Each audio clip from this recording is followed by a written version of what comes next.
baroatning fazilati, ya'ni baroat kechasi bu Sha'bon oyining 14dan 15 o'tar kechasi hisoblanadi.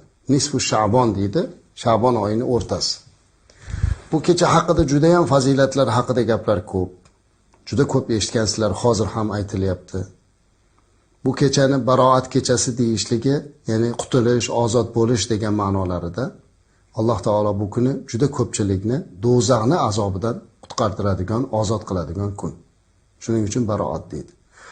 Bu kun juda ham fayzli kun. Bu imkoniyat azizlar. Duo qabul bo'ladigan imkoniyat. Shuning uchun bir nechta hadislar bor. Bu to'g'risida men Oysha onamizni o'zlarini aytib bergan gaplari bilan boshlamoqchiman va mana shu hadisni bugungi suhbatimizning asosiy mavzusi qilib olmoqchiman. Oysha onamiz aytib bergan ekanlar. Dakhala alayya Rasululloh sallallohu alayhi va sallam fa wada'a anhu tawbayhi thumma lam yastatimma an qama falabisahuma fa akhadatni ghayratun shadidatun. Oysha onamiz aytibdilar, Rasululloh sallallohu alayhi va sallam meni uyimga kirib keldilar. Ya'ni payg'ambarimiz alayhissalom Oysha onamizni oldilariga kirdilar. Kiyimlarini yechdilar deydi-da, keyin birdan yana tez kiyimlarini kiyib uydan chiqib ketdilar. Manda deyapti, bir rashk uyg'ondi, qattiq bir rashk uyg'ondiki, meni uyimga kirib nega chiqib ketdilar dedi-da, boshqa kundoshlarim uyiga bordilarmi-ken deb orqalaridan chiqdilar. Bilmadilar, orqalaridan poylab bordim deyaptilar. Qarang. Rasululloh sallallohu alayhi vasallamning orqasidan qayerda topganini aytayapti azizlar. Yarim tun. O'shini e'tiborga olishingizni xohlayman. Yarim tun orqasidan borsam dedilar, Rasululloh sallallohu alayhi vasallamda Baqiy qabristonida topdim. U zot o'sha joyda duo qilib turgan ekanlar. Alloh taolodan barcha mu'min va mu'minalarni, shuhadolarni mag'firat qilishligini so'rab duo qilayotgan ekanlar.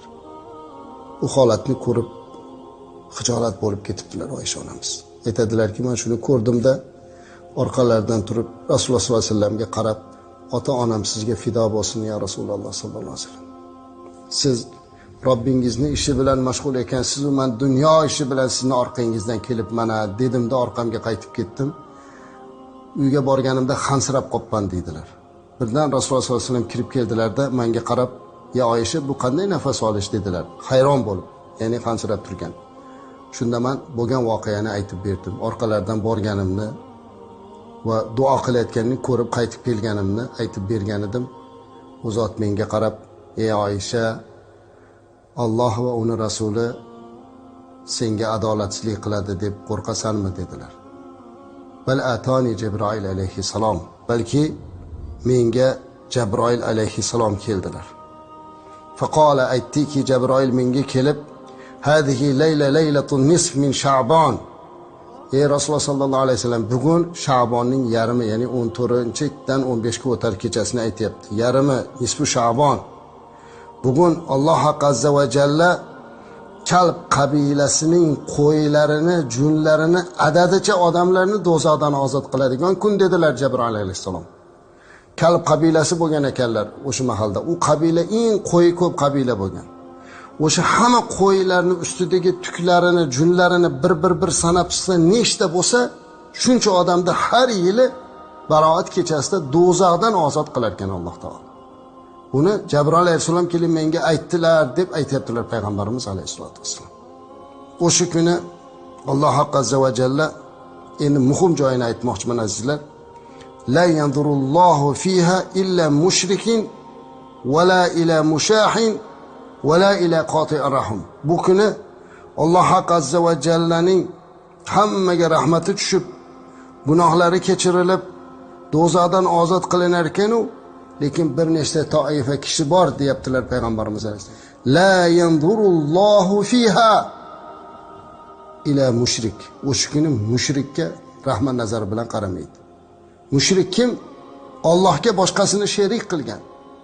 Xoh u narsa bilan sherik qilsin, xoh u bir inson bilan nimaiki bo'lsa, ilohiyatda Allohga bir sherik qilib mushrik bo'lgan odamga Alloh taolo qaramas ekan. Ikkinchisi wala ila mushahin, husumatchi odamga. Husumatchi odamga ham Alloh taolo shu kunni qaramaydi ekan.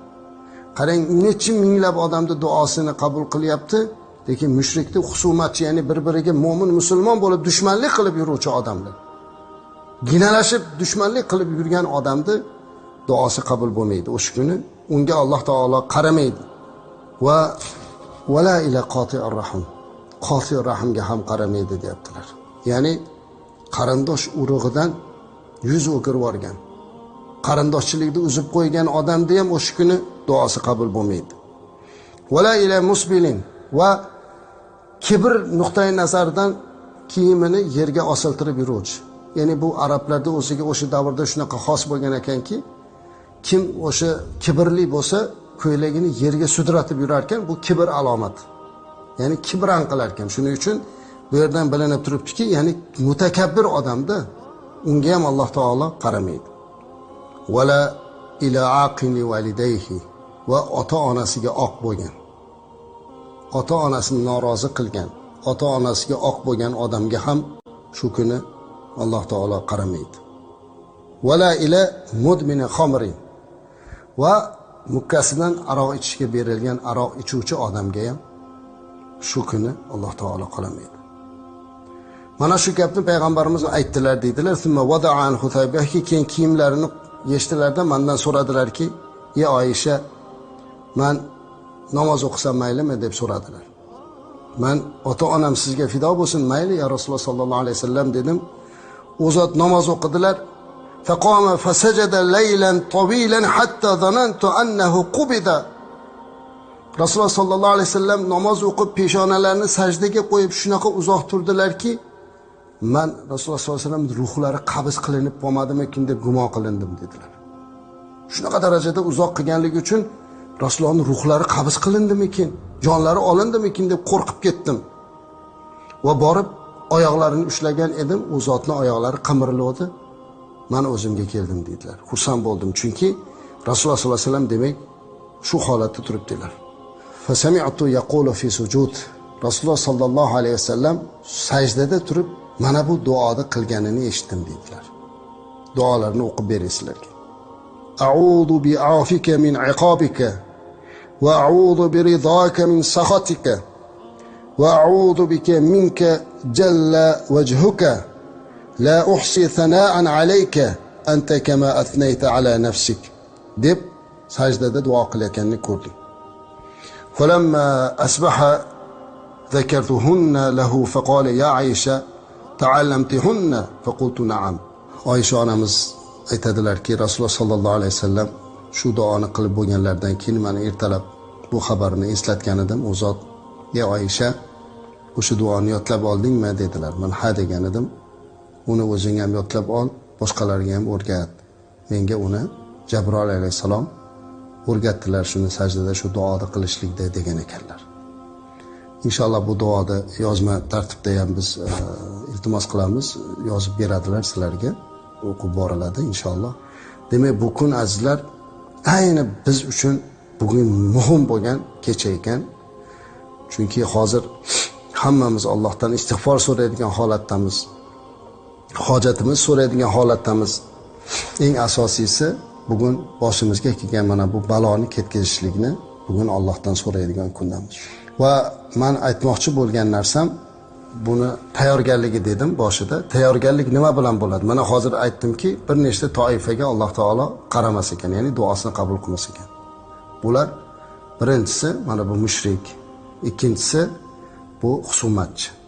Bir-birimizga agar husumat qilib yurgan bo'lsak, ertaga baroat kechasi duoyimiz qabul bo'lib qolmasligi uchun bugun uzr ma'zur qilib olishimiz kerak.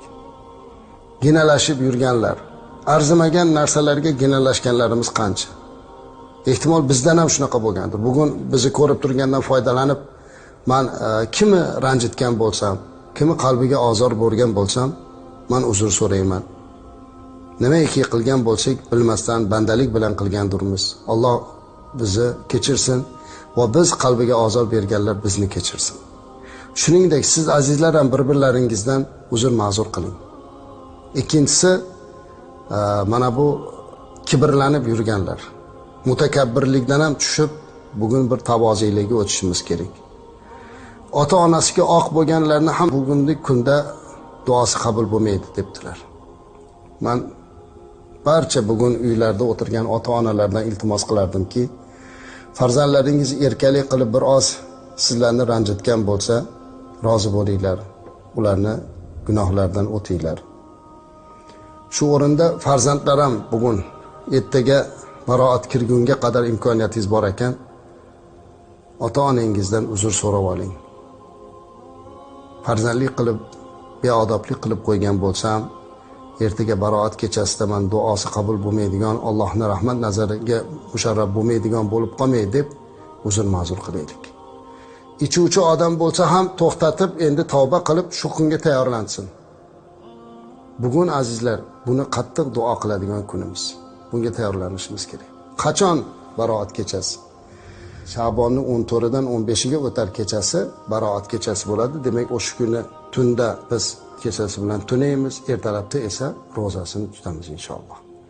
Bu hozirgi kalendarimizda 7-apreldan 8-aprelga yoki 8dan 9ga 2 xil bo'lib qoldi. Oy ko'rinishi har xil bo'lib qolganligi uchun. Lekin ko'pchilik buni hozir tortishmaslikka maslahat beraman. Bir xilgilar aytayapti, palon yurtlarda aytaylik 7dan 8ga o'tar kechasi debdi. Palonchilar u debdi. Bizi O'zbekiston diniy idoramizda taqvimida 8dan 9gacha o'tar kechasi deyilgan. Hozir tortishadigan holatda emasmiz. Men bitta narsani aytgan bo'lardim. Keling azizlar, Alloh taolo hamma gunohlarimizni kechirib, do'zaxdan ozod qilib, balolardan qutultiradigan kun ekan. 2 kunda ham ertaga 7dan 8ga o'tar kechasini ham 8dan 9ga aprelga o'tadigan kun tunini ham tunab qo'yaveraylik, chunki bugun bu muhim. Bugun mana bu balolarni ketkizishlik uchun ham, gunohlarimizdan qutulishlik uchun ham muhim. Baribir ham uyda o'tiribmiz, ko'pchilik bekor. Shuning uchun mana shu 2 kunini duo bilan o'tkazishlarini so'rab qolaman. Alloh taolo baroat kechasiga hammamiz musharraf qilsin. Ko'pchilik so'raydi, kechqurun nima qilay deb. Men aytardimki, bu yerda maqsad istig'for ko'proq aytish. Nima qilib bo'lsa ham Qur'on o'qiysizmi, nafil namoz o'qiysizmi, nima qilsangiz qilingki, shu tundi duo bilan o'tkazing. Va kunduzini nafil roza tuting. Sog'ligingiz ko'tarmasa, roza tuta olmasangiz mayli. Lekin imkoniyati borlar albatta nafil roza deb tutish kerak. Niyati ham nafil roza tutishni niyat qildim dedi. To o'sha bomdoddan shom vaqtigacha xuddi Ramazonda tutgandek bir kun roza tutib qo'yiladi. Men yana maslahat berardimki, biz o'sha 8dan 9ga o'tar kechasi, baroat kechasida va 7dan 8ga o'tar kechasi ham harakat qilamiz birgalashib duo qilishlikka. Ko'proq hech narsa bilmasangiz, hech bo'lmasa Qulhu Allohu ahadni o'qinglar. Chunki men buni ko'p aytayotganim, ko'pchiliklar so'rayapti, Qur'on bilmaydi, harakat qilsin, lekin bilmasa 3 marta Qulhu Allohu ahadni o'qisa, mana shu Qur'onni xatm qilgan savobini oladi. Chunki payg'ambarimiz alayhisalom Qulhu Allohu ahadni Qur'onda 3dan 1 qismi bilan barobar savobga ega bo'ladi degan. Ya'ni xatm qilgandek bo'ladi 3 marta o'qisa. Yoki bo'lmasa istig'for ayting yoki kalima ayting, qo'yingki nima